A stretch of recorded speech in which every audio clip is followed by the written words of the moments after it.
So anything power 0, that is 2 power or 1000 power, anything power 0 is 1, that is e power 0 னு எழுதுவாங்க. Otherwise a power 0, that is also correct. So anything power 0 means it is 1. The same way anything by 0 na it's infinity. Denominator 0 வரக்கூடாது. வந்தா it is infinity. இப்போ 0 by 10 வரலாம் miss. அப்ப என்ன பண்ணலாம் miss? 0 by 10 means 0 by anything 0. 0 by anything 0 தான். Anything by 0 வந்தா it is a infinity. Infinity not defined. அப்படி ஒன்று வரவே வரக்கூடாது. மேத்தமெட்டிக்கலா டினாமினேட்டர் 0வே ஆகக்கூடாது. வந்தா அதுக்கு ஸ்பெஷல் நேம் infinity. இது clear?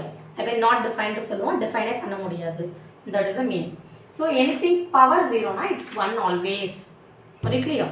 So next another thing. Ma'am, இப்போ ஒரு நம்பர்னால high powers for example n power 100 அந்த மாதிரி மேக் பண்ணி சொல்லுங்க. n power 100. n power 100 means you just depends upon your base. Base depend பண்ணி you will write. So for example in the same way a power 0, b power x. Okay, இந்த எக்ஸ்பொனென்ஷியல்ல base சேமா இருந்து equal sign இருந்தா, base சேமா இருந்தா power should be same. ஈக்குவலா இருக்கனால equal. So base same, so power must be same. So x is 2. Power same is, அப்ப base must be same. So equal sign இருந்தா தான் it's a speciality. So base same Andal power same Andal base same rule படி. Here power same, equal sign இருக்கா? So base must be same. So x equals 9. Very clear?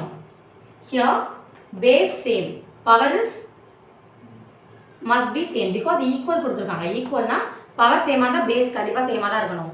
base same Andal power கண்டிப்பா சேமா தான் இருக்கும். So power same னா base same, அது equal sign இருந்தா மட்டும் தான் special. So here x is 2, here x is 9.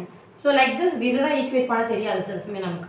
So the find the value p n x எல்லாம் கேக்குறப்ப இந்த மாதிரி தான். So நம்ம அப்படியே கன்வர்ட் பண்ணி கொண்டு வந்து பேஸ் சேம் ஆக்கிரணும். நமக்கு அன்னோன் பவர்ல இருந்தா பேஸ் சேம் பண்ணிடணும். அப்ப நம்ம பவர் வந்து must be same னு சொல்லி ஈக்குவேட் பண்ணிடலாம். So பவர் சேமா இருந்தா பேஸ் கொண்டு வந்துடணும். So ஏதோ ஒன்று நம்ம என்ன கண்டுபிடிக்க வேண்டியது நம்மள்ட்ட இருக்கும். எனக்கு பேஸ்ல தான் கால்குலேட் பண்ண வேண்டியது இருக்கு. xனா அப்ப நான் என்னோட கான்சென்ட்ரேஷன் ஃபுல்லா பவர்ல இருக்கணும்.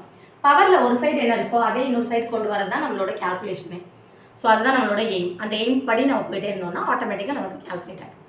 Very clear? ஸோ இதுதான் எக்ஸ்பொனென்ஷியலோட ரூல்ஸ். என்ன திங் எக்ஸ்பொனென்ஷியல் நெகட்டிவ் வந்ததுன்னா எக்ஸ்பொனென்ஷியலில், so for example power -1 means 1/a. So negative power வந்துச்சுன்னா 1/ல போட்டு பாசிட்டிவ் எழுது. a power -7, 1/a power 7.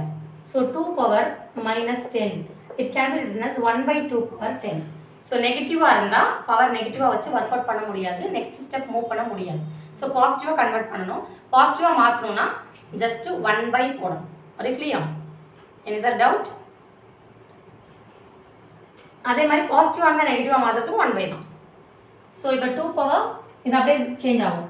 So 2 power 10 can be written as 1/2 power -10. இல்லை மிஸ் எனக்கு மைனஸில் வேணும் கால்குலேஷனுக்கு, எனக்கு இன்னொரு நம்பர் மைனஸில் இருக்குது. ஸோ இந்த ப்ளஸ்ஸையும் நான் மைனஸாக மாற்றினா தான் அது கூட என்னால் கோயின்சைட் பண்ண முடியும், கம்பைன் பண்ண முடியும்னா I will write 2 power 10 can be written as 1/2 power -10. So நெகட்டிவாக இருந்தால் 1/, போட்டு பாசிட்டிவ் ஆகும், பாசிட்டிவாக இருந்தால் 1/, போட்டு நெகட்டிவ் ஆகும். Okay, very clear? Any other exponential things?